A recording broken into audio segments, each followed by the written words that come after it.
The Far Islands, John Buchan, Lady Alice, Lady Louise. Between the Wash of the Tumbling Seas, Chapter 1. When Bran the Blessed, as the story goes, followed the white bird on the last questing, knowing that return was not for him, he gave gifts to his followers. To Heliodorus he gave the gift of winning speech, and straightway the man went south to the Italian seas, and, becoming a scholar, left many descendants who sat in the high places of the church. To Raymond he gave his steel battle-axe, and bade him go out to the warrior's path and hew his way to a throne, which the man forthwith accomplished, and became an ancestor in the 4th degree of the first King of Scots. But to Colin, the youngest and the dearest, he gave no gift, whispering only a word in his ear and laying a finger on his eyelids.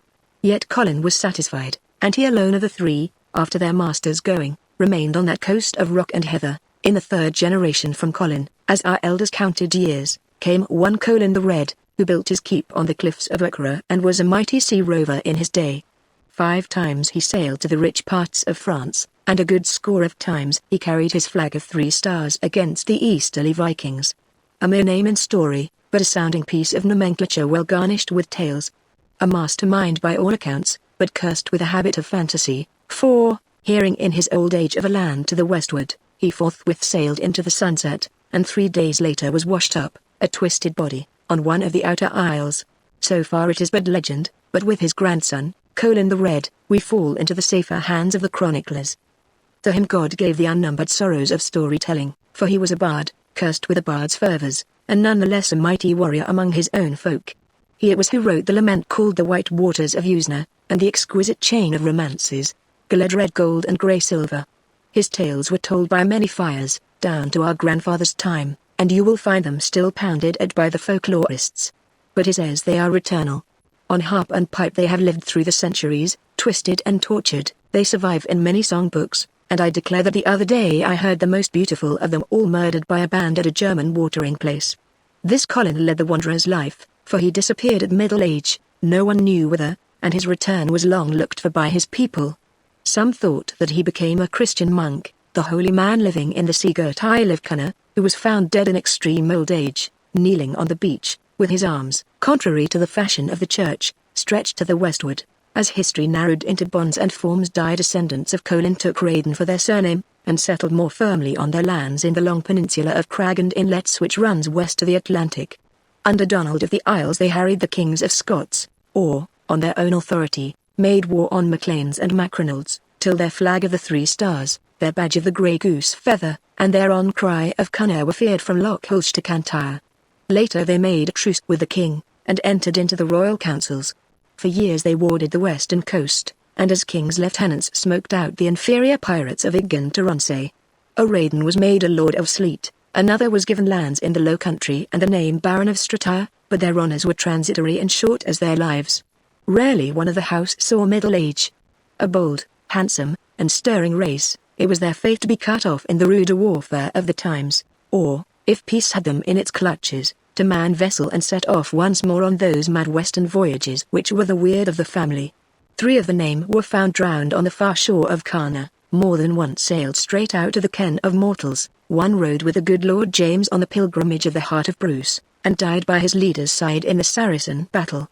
Long afterwards Raiden led the western men against the Cheshire archers at Flodden, and was slain himself in the steel circle around the king, but the years brought peace and a greater wealth, and soon the cold stone tower was left solitary on the headland, and the new house of Kinloch now rose by the green links of the stream. The family changed its faith, and an episcopal chaplain took the place of the old mass priest in the tutoring of the sons. Raidens were in the 15 and the 45. They rose with Bute to power, and they long disputed the pride of Dundas in the northern capital. They intermarried with great English houses till the sons of the family were Scots only in name, living much abroad or in London, many of them English landowners by virtue of a mother's blood. Soon the race was of the common over-civilized type, graceful, well-mannered, with abundant good looks, but only once in a generation reverting to the rugged northern strength. Eton and Oxford had in turn displaced the family chaplain, and the house by the windy headland grew emptier and emptier save when grouse and deer brought home its fickle masters. Chapter 2. A childish illness brought Colin to Kinloch when he had reached the mature age of 5, and delicate health kept him there for the greater part of the next 6 years. During the winter he lived in London, But from the late northern spring through all the long bright summers he lived in the great tenantless place without company, for he was an only child. A French nurse had the charge of his doings, and when he had passed through the formality of lessons there were the long pine woods at his disposal, the rough moor, the wonderful black holes with the rich black mud in them, and best of all the Bay of Wickera, below the headland, with Cunna lying in the waves a mile to the west. At such times his father was busy elsewhere. His mother was dead, the family had few near relatives, so he passed a solitary childhood in the company of seagulls and the birds of the moor. His time for the leech was the afternoon. On the left as you go down through the woods from the house there runs out the great headland of Wickera, red and grey with mosses, and with a nimbus always of screaming seafowl. To the right runs a low beach of sand, passing into rough limestone boulders and then into the heather of the wood. This in turn is bounded by a reef of low rocks falling by gentle breaks to the water's edge. It is crowned with a tangle of heath and fern, bright at most seasons with flowers, and dwarf pine trees straggle on its crest till one sees the meaning of its Gaelic name, the Ragged Coxcomb. This place was Colin's playground in fine weather. When it blew rain or snow from the north he dwelt indoors among dogs and books, puzzling his way through great volumes from his father's shelves. But when the mild west wind weather fell on the sea, then he would lie on the hot sand Amelie the nurse reading a novel on the nearest rock and kick his small heels as he followed his fancy. He built great sand castles to the shape of Wickera old tower, and peopled them with preposterous knights and ladies. He drew great moats and rivers for the tide to fill. He fought battles innumerable with crackling seaweed, till Amelie, with her sharp cry of Colin, Colin, would carry him housewood for tea. Two fancies remained in his mind through those boyish years. One was about the mysterious shining sea before him. In certain weathers it seemed to him a solid pathway. Cunna, the little ragged isle, ceased to block the horizon, and his own white road ran away down into the west, till suddenly it stopped and he saw no farther. He knew he ought to see more, but always at one place, just when his thoughts were pacing the white road most gallantly, there came a baffling mist to his sight, and he found himself looking at a commonplace sea with Cunna lying very real and palpable in the offing. It was a vexatious limitation, for all his dreams were about this pathway. One day in June, when the waters slept in a deep heat, he came down the sands barefoot, and lo! There was his pathway. For one moment things seemed clear, the mist had not gathered on the road, and with a cry he ran down to the tide's edge and waded in. The touch of water dispelled the illusion, and almost in tears he saw the cruel back of Cunna blotting out his own magic way. The other fancy was about the low ridge of rocks which bounded the bay on the right. His walks had never extended beyond it, either on the sands or inland, for that way lay a steep hillside and a perilous bog. But often on the sands he had come to its foot and wondered what country lay beyond. He made many efforts to explore it, difficult efforts, for the vigilant Amelie had first to be avoided. Once he was almost at the top when some seaweed to which he clung gave way, and he rolled back again to the soft warm sand. By and by he found that he knew what was beyond. A clear picture had built itself up in his brain of a mile of reefs, with sand in bars between them, and beyond all a seawood of alders slipping from the hill's skirts to the water's edge. This was not what he wanted in his explorations, so he stopped till one day it struck him that the westward view might reveal something beyond the hog-backed Cunna. One day, pioneering alone, he scaled the steepest heights of the seaweed and pulled his chin over the crest of the ridge. There, sure enough, was his picture, a mile of reefs and the tattered seawood. He turned eagerly seawards. Cunna still lay humped on the waters, but beyond it he seemed to see his shining pathway running far to a speck which might be an island. Crazy with pleasure he stared at the vision, till slowly it melted into the waves, and Cunna the inexorable once more blocked the skyline. He climbed down, his heart in a doubt between despondency and hope. It was the last day of such fancies, for on the morrow he had to face the new world of school. At Cecil's Colin found a new life and 1,000 new interests. His early delicacy had been driven away by the sea winds of Wickera, and he was rapidly growing up a tall, strong child, straight of limb like all his house, but sinewy and alert beyond his years. He learned new games with astonishing facility, became a fast bowler with a genius for twists, and a rugby 3/4 full of pluck and cunning. He soon attained to the modified popularity of a private school, and, being essentially clean, strong, and healthy, found himself a mark for his juniors' worship and a favorite with masters. The homage did not spoil him, for no boy was ever less self-possessed. On the cricket ground and the football field he was a leader, but in private he had the nervous, sensitive manners of the would-be recluse. No one ever accused him aside his polite, halting address was the same to junior and senior, and the result was that wild affection which simplicity in the great is wont to inspire. He spoke with a pure accent, in which lurked no northern trace. In a little he had forgotten all about his birthplace and his origin. His name had at first acquired for him the sobriquet of Scotty, but the title was soon dropped from its manifest inaptness. In his second year at Cecil's he caught a prevalent fever, and for days lay very near the brink of death. At his worst he was wildly delirious, crying ceaselessly for Akra and the beach at Kinlochuna. But as he grew convalescent the absorption remained, and for the moment he seemed to have forgotten his southern life. He found himself playing on the sands, always with the boundary ridge before him, and the hump of Cunna rising in the sea. When dragged back to his environment by the inquiries of Bellew, his special friend, who came to sit with him, he was so abstracted and forgetful that the good Bellew was seriously grieved. "The chap's a bit cracked, you know," he announced in hall. "Didn't know. Asked me what Lucia meant when I told him about the Basewick match, and talked about nothing but a lot of he and Scotch names." One dream haunted Colin throughout the days of his recovery. He was tormented with a furious thirst, poorly assuaged at long intervals by watered milk. So when he crossed the borders of dreamland his first search was always for a well. He tried the brushwood inland from the beach, but it was dry as stone.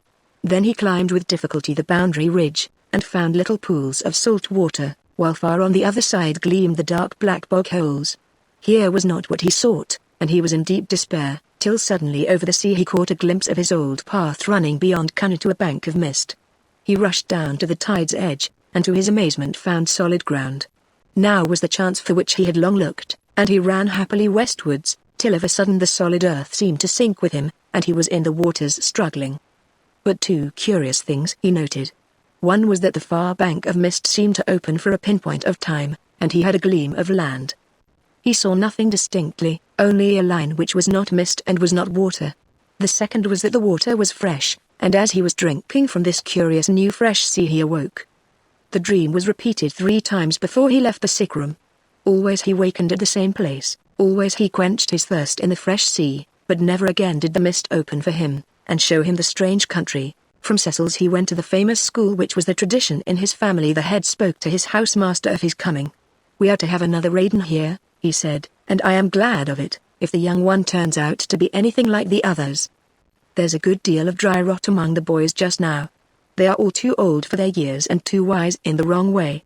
They haven't anything like the enthusiasm in sports they had 20 years ago when I first came here. I hope this young Raiden will stir them up." The housemaster agreed, and when he first caught sight of Colin's slim, well-knit figure, looked into the handsome kindly eyes, and heard his curiously diffident speech, his doubts vanished. "We have got the right stuff now," he told himself, and the senior for whom the new boy fagged made the same comment. From the anomalous insignificance of fagdom Cone climbed up the school, leaving everywhere a record of honest good nature. He was allowed to forget his cricket and football, but in return he was initiated into the mysteries of the river. Water had always been his delight, so he went through the dreary preliminaries of being coached in a tub pair till he learned to swing steadily and get his arms quickly forward. Then came the stages of scratch 4s and scratch 8s, till after a long apprenticeship he was promoted to the dignity of a thwart in the 8 itself. In his last year he was captain of boats, a position which joins the responsibility of a cabinet minister to the rapturous popular applause of a successful warrior. Nor was he the least distinguished of a great band. With Colin at 7 the school won the ladies after the closest race on record. The head's prophecy felt true, for Cone was a born leader. For all his good humour and diffidence of speech, he had a trick of shutting his teeth which all respected. As captain he was the idol of the school, and he ruled it well and justly. For the rest, he was a curious boy with none of the ordinary young enthusiasms, reserved for all his kindliness. At house shouters his was not the voice which led the stirring strains of Stroke It All You Know, though his position demanded it. He cared little about work, and the schoolhouse scholar, who fancied him from his manner a devotee of things intellectual, found in Colin but an affected interest. He read a certain amount of modern poetry with considerable boredom, fiction he never opened. The truth was that he had a romance in his own brain which, willy-nilly, would play itself out, and which left him small relish for the pale second-hand inanities of art. Often, when with others he would lie in the deep meadows by the river on some hot summer's day, his fancies would take a curious colour. He adored the soft English landscape, the lush grasses, the slow streams, the ancient secular trees. but as he looked into the hazy green distance a colder air would blow on his cheek, a pungent smell of salt and pines would be for a moment in his nostrils, and he would be gazing at the line of waves on a beach, a ridge of low rocks, and a shining sea path running out to that he could not tell. The envious Connor would suddenly block all the vistas. He had constantly the vision before his eyes, and he strove to strain into the distance before Connor should intervene. Once or twice he seemed almost to achieve it. He found that by keeping on the top of the low rock ridge he could cheat Connor by a second or two, and get a glimpse of a misty something out in the west. The vision took odd times for occurring, once or twice in lecture, once on the cricket ground, many times in the fields of a Sunday, and once while he paddled down to the start in a trials race. It gave him a keen pleasure. It was his private domain, where at any moment he might make some enchanting discovery. At this time he began to spend his vacations at Kinloch. His father, an elderly ex-diplomat, had permanently taken up his abode there, and was rapidly settling into the easy life of the Scotch laird. Colin returned to his native place without enthusiasm. His childhood had been full of lonely hours, and he had come to like the warm south country. He found the house full of people, for his father entertained hugely, and the talk was of sport and sport alone. As a rule, your very great athlete is bored by Scotch shooting. Long hours of tramping and crouching among heather cramp without fully exercising the body, and unless he has the love of the thing ingrained in him, the odds are that he will wish himself home. The father, in his newfound admiration for his lot, was content to face all weathers. The son found it an effort to keep pace with such vigor. He thought upon the sunlit fields and reedy watercourses with regret, and saw little in the hills but a rough waste scarred with rock and sour with mosses. He read widely throughout these days, for his father had a taste for modern letters, and new books lay littered about the rooms. He read queer Celtic tales which he thought sickening rot, and mild Celtic poetry which he failed to understand. Among the guests was a noted manufacturer of fiction, whom the elder Aidan had met somewhere and bidden to Kinloch. He had heard the tale of Colin's ancestors and the sea headland of Wickera, and one day he asked the boy to show him the place, as he wished to make a story of it. Colin assented unwillingly, for he had been slow to visit this place of memories, and he did not care to make his first experiment in such company. But the gentleman would not be gainsaid, so the two scrambled through the seawood and climbed the low ridge which looked over the bay. The weather was mist and drizzle, Connor had wholly hidden herself, and the bluff of Wickera loomed hazy and far. Colin was oddly disappointed. This reality was a poor place compared with his fancies. His companion stroked his peaked beard, talked nonsense about Colin the Red and rhetoric about the spirit of the misty grey, weather having entered into the old tale. Think, he cried, to those old warriors beyond that bank of mist was the whole desire of life, the Golden City, the Far Islands, whatever you care to call it. Colin shivered, as if his holy places had been profaned, set down the man in his mind most unjustly as an awful little cad, and hurried him back to the house. Oxford received the boy with open arms, for his reputation had long preceded him. To the majority of men he was the one freshman of his year, and gossip was busy with his prospects. Nor was gossip disappointed. In his first year he rowed 7 in the 8. The next year he was captain of his college boats, and a year later the OUBC made him its president. For 3 years he rowed in the winning 8, and old coaches agreed that in him the perfect 7 had been found. It was he who in the famous race of 18 caught up in the last 300 yards the quickened stroke which gave Oxford victory. As he grew to his full strength he became a splendid figure of a man, tall, supple, deep-chested for all his elegance. His quick dark eyes and his kindly hesitating manners made people think his face extraordinarily handsome, when really it was in no way above the common. But his whole figure, as he stood in his shorts and sweater on the raft at Putney, was so full of youth and strength that people involuntarily smiled when they saw him, a smile of pleasure in so proper a piece of manhood. Colin enjoyed life hugely at Oxford, for to one so frank and well-equipped the place gave of its best. He was the most distinguished personage of his day there, but, save to school friends and the men he met officially on the river, he was little known. His diffidence and his very real exclusiveness kept him from being the centre of a host of friends. His own countrymen in the place were utterly nonplussed by him. They claimed him, eagerly as a fellow, but he had none of the ordinary characteristics of the race. There were Scots of every description around him, pale-faced Scots who worked incessantly, metaphysical Scots who talked in the Union, industrious Scots who played football. They were all men of hearty manners and many enthusiasms, who quoted Burns and dined to the immortal Bard's honour every 25th of January, who told interminable Scotch stories, and fell into fervours over national sports, dishes, drinks, and religions. To the poor Colin it was all inexplicable. At the remote house of Kinloch he had never heard of a free kirk, or a haggis. He had never read a line of Burns. Scott bored him exceedingly, and in all honesty he thought Scott's games inferior to southern sports. He had no great love for the bleak country. He cared nothing for the traditions of his house, so he was promptly set down by his compatriots as denationalized and degenerate. He was idle, too, during these years as far as his schools were concerned, but he was always very intent upon his own private business. Whenever he sat down to read, when he sprawled on the grass at river picnics, in chapel, in lecture, in short, at any moment when his body was at rest and his mind at leisure, his fancies were off on the same old path. Things had changed, however, in that country. The boyish device of a hard road running over the waters had gone, and now it was invariably a boat which he saw beached on the shingle. It differed in shape. At first it was an ugly salmon cable, such as the fishermen used for the nets at Kinloch. Then it passed, by rapid transitions, through a canvas skiff which it took good workmanship to sit, a whiff, an ordinary dinghy, till at last it settled itself into a long rough boat, pointed at both ends, with oar holes in the sides instead of rowlocks. It was the devil's own business to launch it, and launch it anew he was compelled to for every journey, for though he left it bound in a little rock hollow below the ridge after landing, yet when he returned, lo! There was the clumsy thing high and dry upon the beach. The odd point about the new venture was that cunning had ceased to trouble him. As soon as he had pulled his first stroke the island disappeared, and nothing lay before him but the sea fog. Yet, try as he might, he could come a little nearer. The shores behind him might sink and lessen, but the impenetrable mist was still miles to the westward. Sometimes he rowed so far that the shore was a thin line upon the horizon, but when he turned the boat it seemed to ground in a second on the beach. The long-labored journey out and the instantaneous return puzzled him at first, but soon he became used to them. His one grief was the mist, which seemed to grow denser as he neared it. The sudden glimpse of land which he had got from the ridge of rock in the old boyish days was now denied him, and with the denial came a keener exultation in the quest. Somewhere in the west, he knew, must be land, and in this land a well of sweet water, for so he had interpreted his feverish dream.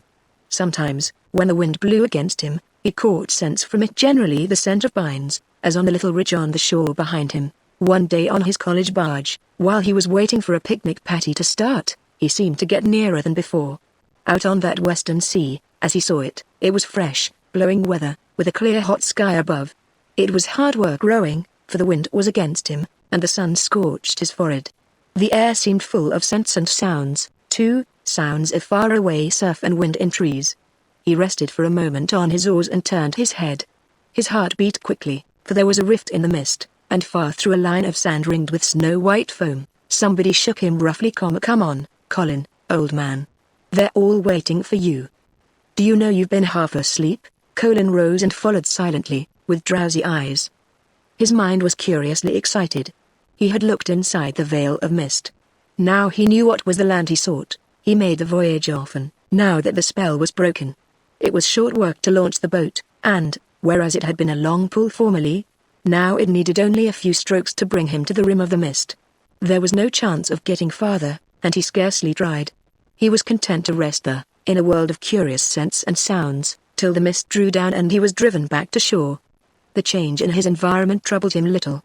For a man who has been an idle at the university to fall suddenly into the comparative insignificance of town is often a bitter experience, but Colin, whose thoughts were not ambitious, scarcely noticed it. He found that he was less his own master than before, but he humbled himself to his new duties without complaint. Many of his old friends were about him, he had plenty of acquaintances, and, being sufficient unto himself, he was unaccustomed to ennui. Invitations showered upon him thick and fast. Matchmaking mothers, knowing his birth and his father's income, and reflecting that he was the only child of his house, desired him as a son-in-law. He was bidden welcome everywhere, and the young girls, for whose sake he was thus courted, found in him an attractive mystery. The tall good-looking athlete, with the kind eyes and the preposterously nervous manner, wakened their maidenly sympathies.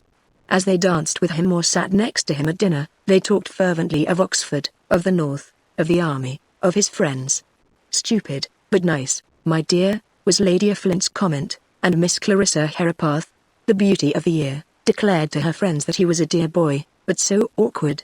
He was always forgetful, and ever apologetic, and when he forgot the Shandwicks theatre party, the Herapaths' dance, and at least a dozen minor matters, he began to acquire the reputation of a cynic and a recluse. "You're a queer chap, Cole," Lieutenant Bellew said in expostulation. Colin shrugged his shoulders. He was used to the description. Do you know that Clara Herapath was trying all she knew to please you this afternoon, and you looked as if you weren't listening? Most men would have given their ears to be in your place. I'm awfully sorry, but I thought I was very polite to her. And why weren't you at the Marsham's garden party? Oh, I went to polo with Collinson and another man. And, I say, old chap, I'm not coming to the Logans tomorrow. I've got a fence on with a dare at the school. Little Bellew, who was a tremendous mirror of fashion and chevalier in general, looked up curiously at his tall friend. Why don't you like the women, Cole, when they're so fond of you? They aren't, said Colin, hotly, and I don't dislike him. But, Lord, they bore me. I might be doing 20 things when I talk nonsense to one of them for an hour. I come back as stupid as an owl, and besides there's heaps of things better sport. The truth was that, while among men he was a leader and at his ease, among women his psychic balance was so oddly upset that he grew nervous and returned unhappy. The boat on the beach, ready in general to appear at the slightest call, would delay long after such experiences, and its place would be taken by some woman's face for which he cared not a straw. For the boat, on the other hand, he cared a very great deal. In all his frank wholesome existence there was this enchanting background, this pleasure garden which he cherished more than anything in life. He had come of late to look at it with somewhat different eyes. The eager desire to search behind the mist was ever with him, but now he had also some curiosity about the details of the picture. As he pulled out to the rim of the mist, sounds seemed to shape themselves on his lips, which by and by grew into actual words in his memory. He wrote them down in scraps, and after some sorting they seemed to him a kind of Latin. He remembered a college friend of his, one Medway, now reading for the bar, who had been the foremost scholar of his acquaintance, so with a scrap of paper in his pocket he climbed one evening to Medway's rooms in the temple. The man read the words curiously, and puzzled for a bit. What's made you take to Latin comps so late in life, Colin? It's baddish, you know, even for you. I thought they'd have licked more into you at Eton. Colin grinned with amusement. I'll tell you about it later, he said. Can you make out what it means? It seems to be a kind of dog Latin or monkish Latin or something of the sort, said Medway. It reads like this. Sols oxidea solent, that's cribbed from Catullus, and besides it's the regular monkish pun. Quay. Then Blandula something. Then there's a lot of Choctaw, and then illi insuli delecti in quaes festinant sumnu animuli cordia. That's pretty fair rot. Hello, by George. Here's something better insula pomorum insula vitae. That's Geoffrey of Monmouth. He made a dive to a bookcase and pulled out a battered little calf-bound duodecimo. Here's all about your Isle of Apple Trees. Listen. Situate far out in the Western Ocean, beyond the utmost islands, beyond even the little Isle of Sheep where the cairns of dead men are, lies the island of apple trees where the heroes and princes of the nations live their second life. He closed the book and put it back. It's the old ancient story, the Greek Hesperides, the British Avilion, and this apple tree island is the northern equivalent. Colin sat entranced, his memory busy with a problem. Could he distinguish the scents of apple trees among the perfumes of the rim of the mist? For the moment he thought he could. He was roused by Medway's voice asking the story of the writing. Oh, it's just some nonsense that was running in my head, so I wrote it down to see what it was, but you must have been reading. A new exercise for you, Colin? No, I wasn't reading. Look here. You know the sort of pictures you make for yourself of places you like, rather. Mine is a Devon moor with a little red shooting box in the heart of it. Well, mine is different. Mine is a sort of beach with a sea and a lot of violence somewhere far out. It is a jolly place, fresh, you know, and blowing, and smells good. 'Pon my word, now I think of it, there's always been a scent of apples, sort of cider press. Well, I must be off. You'd better come round to the club and see the telegrams about the war. You should be keen about it. One evening, a week later, Medway met a friend called Tillotson at the club, and, being lonely, they dined together. Tillotson was a man of some note in science, a dabbler in psychology, an amateur historian, a ripe genealogist. They talked of politics and the war, of a new book, of Mrs. Runnymede, and finally of their hobbies. I am writing an article, said Tillotson. Craig's asked me to do it for the monthly. It's on a nice point in psychics. I call it the transmission of fallacies, but I do not mean the logical kind. The question is, can a particular form of hallucination run in a family for generations? The proof must, of course, come from my genealogical studies. I maintain it can. I instance the Douglas Aeronauts, not one of whom can see straight with the left eye. That is one side. In another class of examples I take the Drapiers, who hate salt water and never go on board ship if they can help it. Then you remember the Dowards? Old Lady Balcony used to tell me that no one of the lot could ever stand the sight of a green frock. There's a chance for the romancer. The Manor have the same madness, only their color is red. A vague remembrance haunted Medway's brain. I know a man who might give you points from his own case.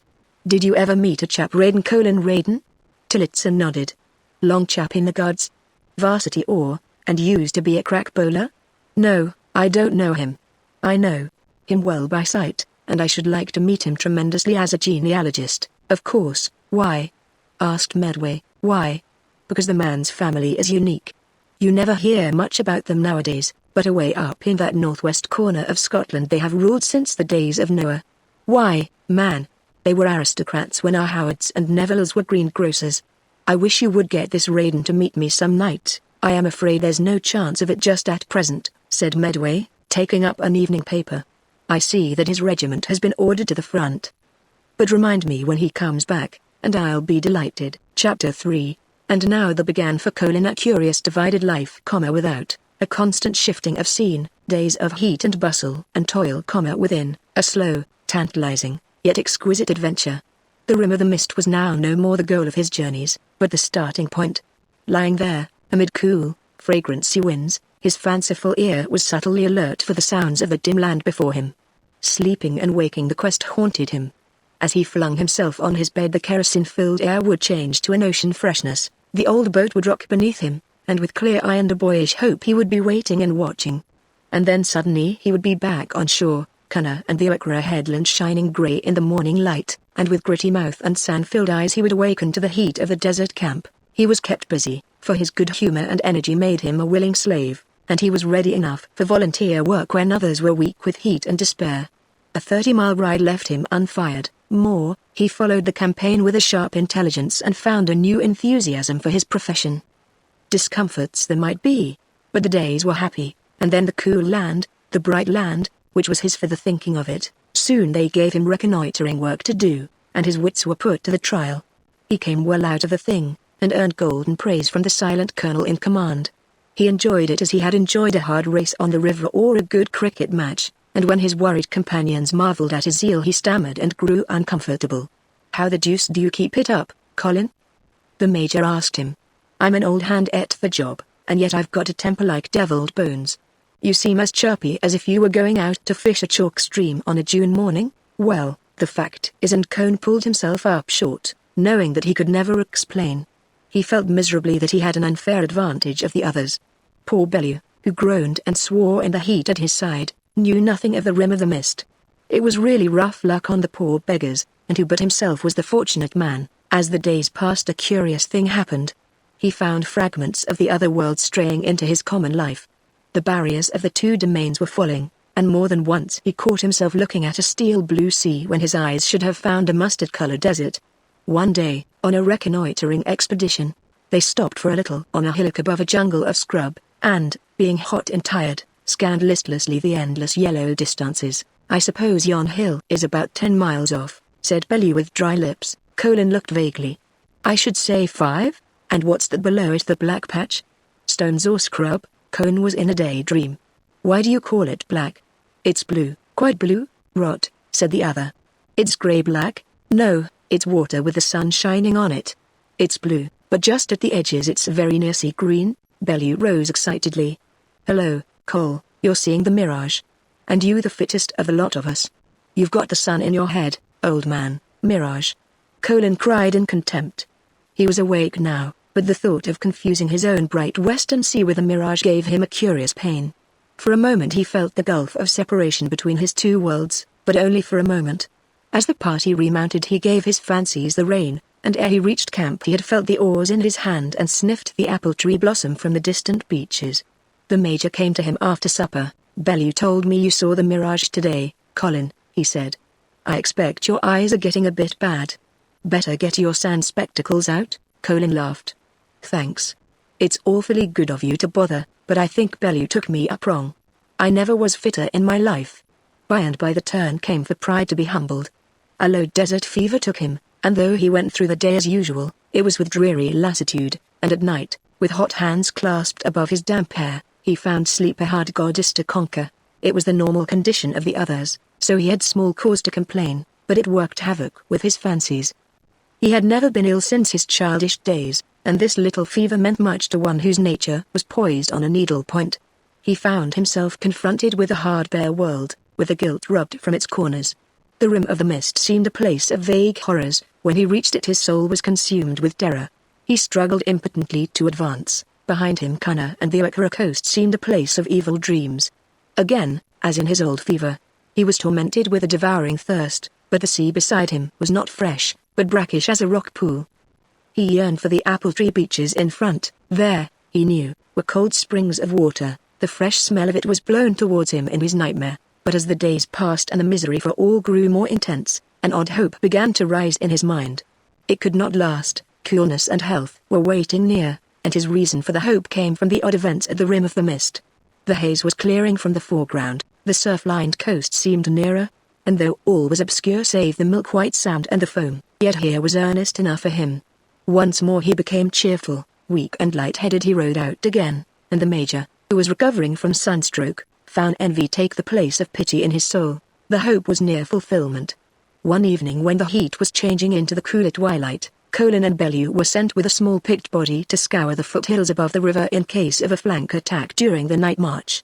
It was work they had done regularly for weeks, and it is possible that precautions were relaxed.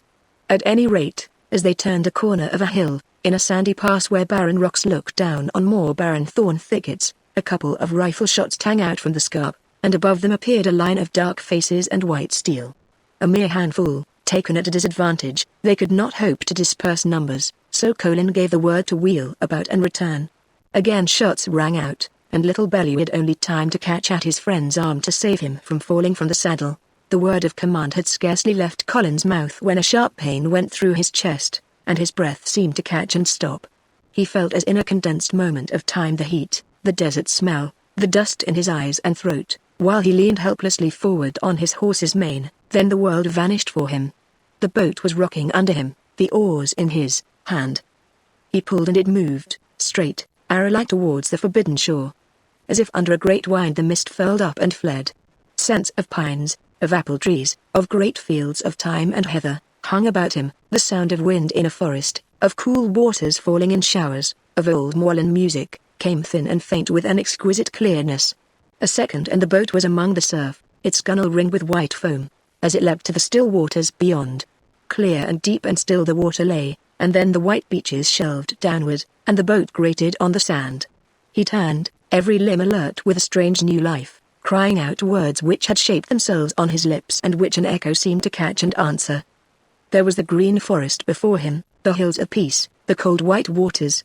With a passionate joy he leapt on the beach, his arms outstretched to this new earth, this light of the world, this old desire of the heart, youth, rapture, immortality. Bellew brought the body back to camp, himself half dead with fatigue and whimpering like a child. He almost fell from his horse, and when others took his burden from him and laid it reverently in his tent, he stood beside it, rubbing sand and sweat from his poor purblind eyes, his teeth chattering with fever. He was given something to drink, but he swallowed barely a mouthful. It was some damned sharpshooter, he said. Right through the breast. And he never spoke to me again. My poor old colt, he was the best chap God ever created, and I don't care a dash what becomes of me now. I was at school with him, you know, you men. Was he killed outright? Asked the Major hoarsely. No. He lived for about 5 minutes. But I think the sun had got into his head or he was mad with pain, for he didn't know where he was. He kept crying out about the smell of pine trees and heather and a lot of pure nonsense about water. Et dulcis reminiscit Ragos, somebody quoted mournfully, as they went out to the desert evening.